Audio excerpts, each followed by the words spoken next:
Hola, aquest és el vídeo en el qual controlarem els motors més potents de cotxes amb un joystick.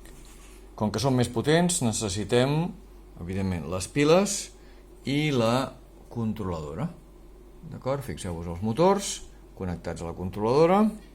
Sempre, recordem una vegada més, no hem de connectar el USB mentre tinguem les bateries connectades o a l'inrevés. D'acord? Bé, doncs ara procedirem. Agafem el joystick, així es veu bé, tirem endavant, tirem enrere.